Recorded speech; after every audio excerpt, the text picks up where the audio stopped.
आज या दसरा मेळाव्याला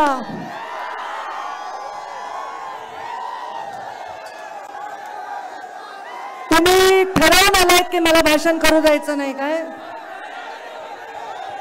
मला असं वाटतं बाकीचे जे वर कानाकोपऱ्यात जे लोक आहेत, जे झाडावर चढलेत, त्या टावरवर चढलेत, त्या झाडावर टावरवर हे सगळे लोक स्वतः आलेले आहेत. मी तुम्हाला आणलं का? तुम्ही जर स्वतः आला असताल, तुम्ही जर स्वतः आला असताल आणि भगवान बाबाची आणि या डोंगराची औलाद असताल तर तोंड बंद करा, तोंड बंद करा तुम्ही. आज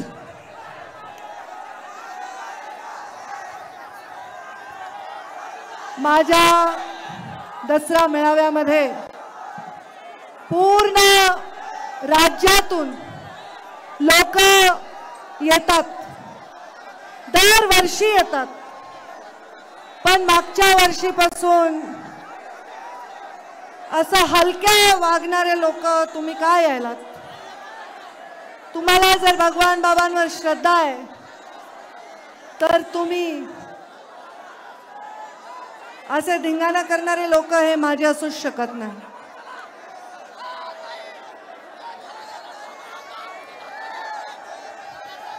आज माझ्यासाठी, माझ्या भगवान बाबांसाठी आणि गोपीनाथ मुंडे साहेबांचा वारसा जगण्यासाठी आलेल्या प्रत्येक माणसाचं मी अत्यंत हृदयातून स्वागत करते. आणि भगवान बाबांनी सुरू केलेलं सीमोल्लंघन हे आज एवढ्या पुराच्या, अतिवृष्टीच्या, अत्यंत अडचणीच्या काळात देखील तुम्ही यशस्वी करून दाखवलंय. मी तुमचे मनापासून अभिनंदन करते. कारण सीमोल्लंघन ही एक परंपरा आहे, परंपरा. सीमोल्लंघन हा मेळावा नाही, आपला दसरा हा केवळ एक मेळावा नाही. डोंगर कपाऱ्यामध्ये कष्ट करणाऱ्या, ऊस तोडणाऱ्या, अत्यंत संघर्षाने उभे राहिलेल्या या साध्या साध्या फाटक्या माणसांचा हा कार्यक्रम आहे. मी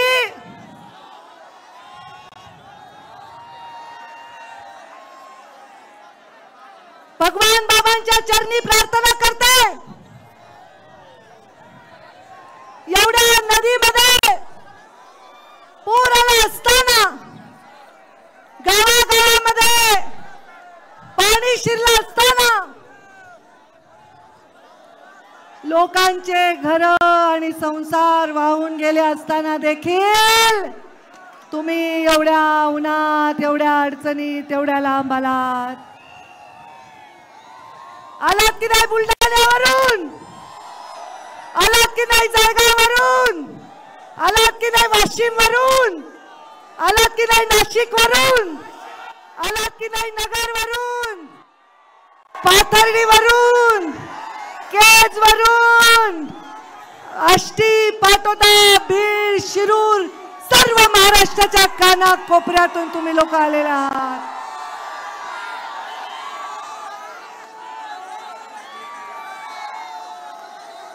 भगवान बाबांना, मुंडे साहेबांनी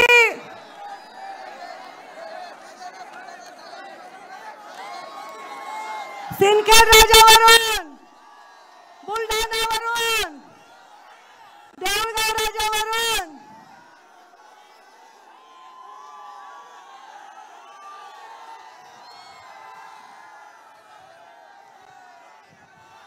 मला आजच्या या परिस्थितीमध्ये एकच बोलायचंय. एकच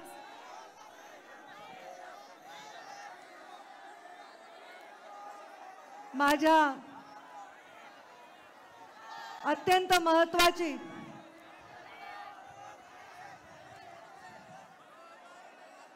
ही परंपरा, सोन्यासारखे माणसं इथे आलेत, सोनं लुटण्यासाठी आलेत. एक एक माणूस इथलं, एक एक सोन्याचं नाणं नाणं खणकणारं नाणं. ते सज्जनासारखे गरिबासारखे बसलेत, ते माझे शब्द ऐकण्यासाठी बसलेत.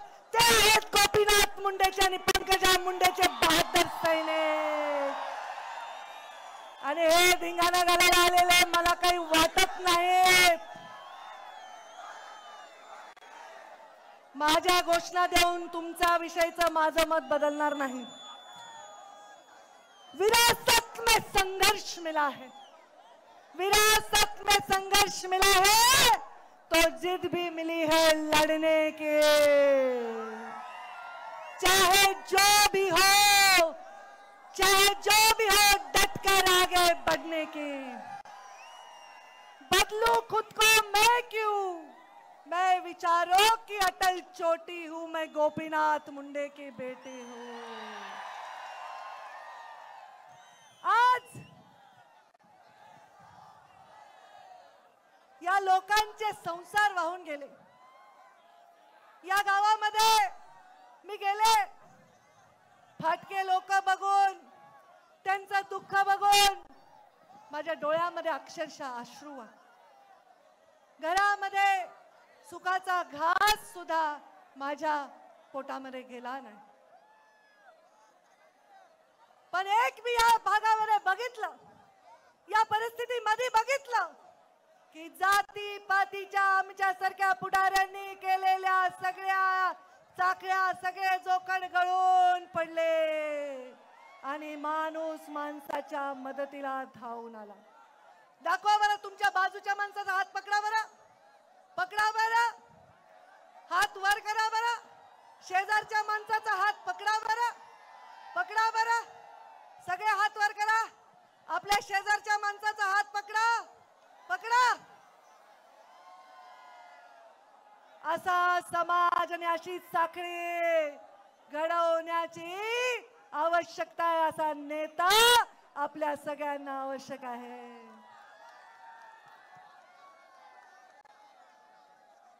माझ्या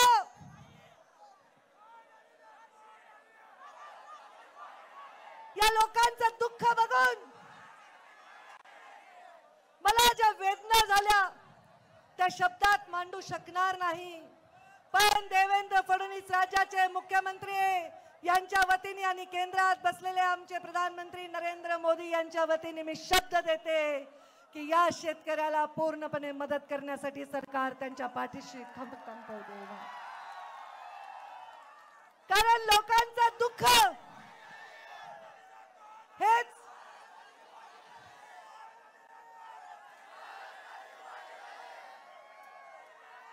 तुम्ही वाटोळं केलं पोरांनी. कोणाची सुपारी घेऊन आलात मला माहित नाही. तुम्हाला शरम नाही, तुम्हाला शरम नाही, तुम्हाला शरम नाही. जी शरम गोपीनाथ मुंडेंच्या नजरेत होती ना, कुणाचं वाईट झालं, ती शरम माझ्या नजरेत होती ना, ती तुमच्या दिसत नाही आहे. मला माझ्या घोषणा देण्याने तुम्ही पवित्र होणार नाहीत. तुम्ही कशासाठी आलायत हे मला कळलंय. जो माझा दसरा भगवानगडाचा होता तो सुद्धा माझ्याहून हिरावून घेतला. आता तुम्ही पण हा हिरावून घेण्यासाठी आलाय असं वाटायला. कारण इतके वर्ष मी इथे भाषण केलं पण असा बेशिस्तपणे कोणी वागलेलं नाही, कोणी वागलेलं नाही. तुम्ही तुमच्या शुद्धीवर नाही असे माणसं मी सांभाळतच नाही. एवढ्या दुःखात, शेतकऱ्यांच्या दुःखात धावून जाताना मी त्यांना वचन देते की तुम्ही सर्वजण काही चिंता करू नका.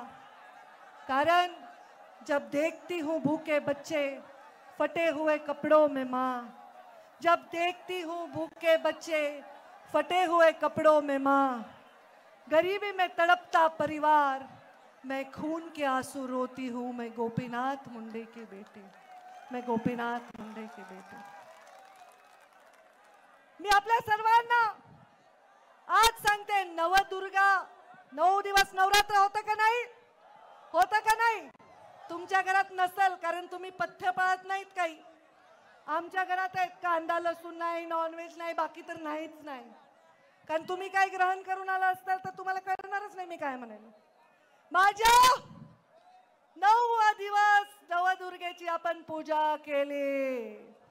9 दिवस या नवदुर्गेनी काय काय केले? चंडमुंड सारखे राक्षस न्यास्तो नाबूद केले. रक्तबीजासारखा राक्षस, महिषासुरासारखा राक्षस संपवून टाकला. आजच्या कलियुगामध्ये रक्तबीजासारखा राक्षस आता जन्माला आलाय आणि हा राक्षस शरीरात नाही, तुमच्या सगळ्यांच्या बुद्धीत जन्माला आलाय. एक रक्तबीजाच्या एका रक्ताच्या थेंबातून अनेक राक्षस होते, उभे राहत होते. तसं आता चुकीच्या बुद्धीतून, चुकीच्या तोंडातून, चुकीच्या निर्णयातून, चुकीच्या संदेशातून अनेक राक्षस उभे राहतात. आणि ते आहेत जातीवादाचे राक्षस, धर्मवादाचे राक्षस. एक स्त्री म्हणून राजकारण करत असताना मी दुर्गेच्या चरणी प्रार्थना करते की रक्तबीजाला जसं तू संपवलंस ती शक्ती आम्हाला दे. आणि हा जे जाती पातीच्या धर्माच्या भिंती तयार झाल्यात ते राक्षस नेस्तो नाबूद करण्याची शक्ती. जेव्हा नदीला पूर आला, जेव्हा लोकांच्या घरात पाणी गेलं, मी पाहिलेलं आहे कधी कधी आपत्तीमध्ये इष्टापत्ती असते. एका गरीब माझ्या बौद्ध समाजाच्या माणसाच्या घरात पाणी आलं तर त्याच्यासाठी आमच्या मजारा समाजाचा माणूस त्याच्यासाठी राशन घेऊन गेलेला आहे. एका गरीब कैकाराच्या घरी पाणी गेलं तर आमच्या गावातले 12 बलुतेदार त्याच्यासाठी राशन घेऊन गेलेत, भांडे घेऊन गेलेत, त्यांना पांघरायला घोंगडी दिली, कंबळ दिलं, काय नाही केलं. आज मला जातीपातीच्या भिंती गळून पडताना दिसून खूप आनंद झालेला. आणि मला इच्छा आहे की भविष्यामध्ये जातींना एकत्र गुंतण्याचा धागा बनण्याचं काम हे आपल्याकडून झालं पाहिजे, हे आपल्याकडून झालं पाहिजे. आज भगवान बाबा काय म्हणायचे माहितीये का? काय म्हणायचे भगवान बाबा?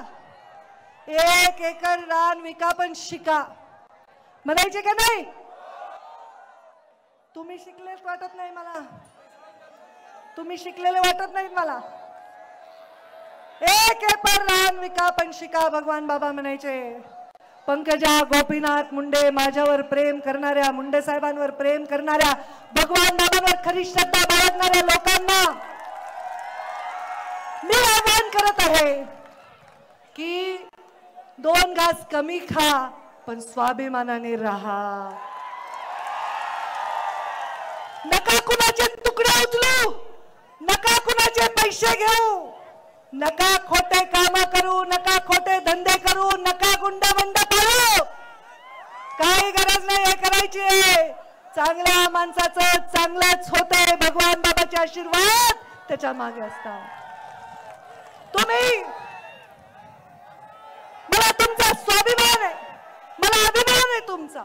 या काना कोपऱ्यातल्या हे जे लोक बसलेत ना देवासारखे शांत, तुमच्यासाठी मी डोकं जमिनीवर ठेवून नतमस्तक झाले. मला अभिमान आहे तुमचा. मला विचारत होते लोक की दसरा मेळावा होणार आहे का, होणार आहे का? मी मला मेळावा तर मला माहित नाही, पण मी दर्शनाला जाणार आहे. ते पण भगवान बाबांच्या दर्शनाला मी जाणार आहे, सीमोल्लंघनाला जाणार आहे. इथे हे स्टेज आणि माईकची व्यवस्था सोडली तर मी काहीही करत नाही. केवळ एका ट्विटरवर ट्वीट टाकल्यानंतर अर्ध्या रात्रीतून या सावरगावला लाखोचा मेळावा झाला.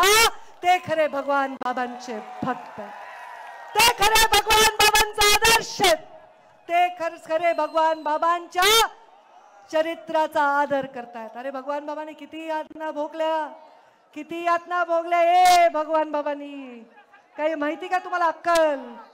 अरे स्वतःला खरं सिद्ध करण्यासाठी, स्वतःचं चारित्र्य सिद्ध करण्यासाठी स्वतःला असंख्य वेदना करून स्वतःचं अंग कापून टाकलं त्या भगवान बाबाच्या समोर नतमस्तक झाल्याशिवाय राहायला नाही पाहिजे. त्यांनी माझ्या बाबांनी भगवानगडावर दसरा मेळाव्याला जायचे. माझे बाबा भगवानगडावर दसरा मेळाव्याला जात असताना एकदा मला भगवान गडाच्या पायथ्याशी मेळावा घ्यावा लागला आणि मग रात्रीतून मी इथे आले. 11 वर्ष अत्यंत अभिमान वाटेल अशी ही यात्रा होती. एखादा रेकॉर्ड मी मोडला तर पुढचा रेकॉर्ड तयार करण्यासाठी मी काम करत असते. आज मी आपल्या सगळ्यांना सांगते, भगवान बाबांचं जे करायचं होतं ते मी केलं. हे सावरगाव ओळखीतच नव्हतं, लोकांना माहीत नव्हतं. हे माझं सावरगाव, माझ्या भगवान बाबांचं जन्मगाव. इथे भगवान बाबांची इतकी सुंदर मोठी मूर्ती मी उभा केली. माझ्या एकटीने हे केलेलं नाही, माझ्या कार्यकर्त्यांनी हे केलेलं आहे. माझ्यावर, मुंडे साहेबांवर, भगवान बाबांवर श्रद्धा असणाऱ्यांनी हे केलंय. कुणाचा रुपया घेतला नाही, कुणाची टक्केवारी घेतली नाही, कुणाचा चहाची मिंदी नाही, पण हे भगवान बाबांचं आणि तिथे गोपीनाथ मुंडेंचं एवढं भव्य स्मारक उभं केलं.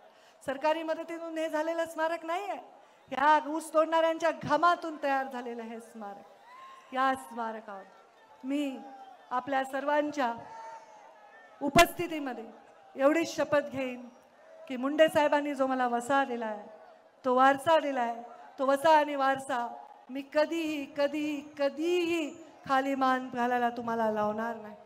सत्तेत बसले असेल किंवा विपक्षात असेल, सत्तेच्या खुर्चीवर नाही, सामान्य माणसाच्या अगदी जमिनीवर बसलेली असेल, सामान्य माणसाचं हित हे माझ्या मनापासून कधीही दूर जाणार नाही. पंकजा मुंडे, गोपीनाथ मुंडेंचा वारसा चालवत असताना प्रत्येक जाती पातीच्या 18 पगड जातीच्या माणसासाठी लढणार आहे. काल आमचा बोराडे धनगर आरक्षणासाठी तिथे बसला, 2 दिवस तुमची बहीण तिथे त्याच्यासाठी बसून राहिली, त्याच्या तब्येतीची काळजी. गोपीनाथ मुंडे साहेबांनी मराठा आरक्षणाला समर्थन दिलं होतं, तेच आपणही मराठा आरक्षणाला समर्थन दिलंय. मराठा आरक्षणाला विरोध मुंडे साहेबांनी केला नाही, पण आमच्या लेकराच्या ताटातलं घेऊ नका एवढीच आम्ही विनंती केलेली आहे. माझ्या मंचावर उपस्थित असणारे निवडून आलेल्या माणसाच्या प्रचारासाठी गेले, त्याची कधी जात पाहिली नाही. जात पाहिली ती फक्त आणि फक्त माणसाची जात पाहिली. माणसाची जात पाहिली कारण मी शिकलेच नाहीये जात पाहणं, मी शिकलेच नाहीये भेदभाव करणं, कारण भगवान बाबांनी ते शिकवलं नाही, माझ्या बाबांनी ते शिकवलं नाही. जात पात कहा मानी है मैंने, धर्म कहा है माना, इंसानियत ही मेरी जात है, मानवता ही मेरा धर्म यही दिखाना. म्हणून तोड़ना लोगों के बीच की दीवार ये मोटी मोटी, चाहती हूँ मैं मुंडे साहब की बेटी हूँ, मैं मुंडे साहब की बेटी.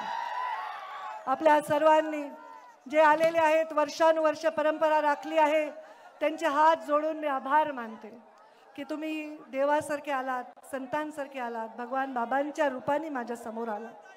खरं सांगते, मी तुमचं दर्शन घेण्यासाठी आले. मला या सभेचा मोह नाही, या सभेवरून माझे विषय मांडण्याचा मोह नाही. माझा मोह एवढाच आहे की माझा समाज भुकेलेला आहे. महामानव बाबासाहेब आंबेडकर आणि महात्मा गांधी आज त्यांची जयंती आहे. महात्मा गांधींना वंदन करते. महामानव बाबासाहेब आंबेडकर आणि महात्मा गांधींचा एक प्रसंग वाचनात आलाय. सत्य असा वाचक ग्रहित करून सांगते की ते दोघं एका रूम मध्ये होते आणि महात्मा गांधी वेळेवर झोपले होते आणि बाबासाहेब आंबेडकर मात्र रात्रभर जागे होते. महामानव बाबासाहेब आंबेडकरांना महात्मा गांधींनी विचारलं, का रे बाबा रात्रभर तुम्ही का नाही झोपला? त्यांनी सांगितलं, माझा समाज झोपला आहे म्हणून मला झोप येत नाही. तुमच्या डोळ्यामधला अश्रू बघून मला झोप येत नाही, तुमचा संघर्ष बनवून मला झोप येत नाही. माझ्या प्रीतमनी रेल्वे आणली बीड जिल्ह्यामध्ये आणि आता मी पाणी आणल्याशिवाय मला झोप येणार नाही. सत्ता हो या विपक्ष, मैंने सच हमेशा कहा है. सत्ता हो या विपक्ष, सच को सच मैंने कहा है. ताकत होकर भी सिर्फ सेवा ही दिखाया मजबूर जहां है. सत्ता हो या विपक्ष, सच को मैंने सच कहा है, ताकत होकर भी सिर्फ सेवा ही की है, जहां दिखा मजबूर जहां है। समाज मेरा भूखा है, मैं चैन से कहा सोती हूँ, मैं गोपीनाथ मुंडे की बेटी हूँ। आपल्या आलेल्या सर्व सज्जनांचे आभार, सर्व सोज्वळ लोकांचे आभार आणि आपल्या सर्वांना माझा मानाचा जय भगवान।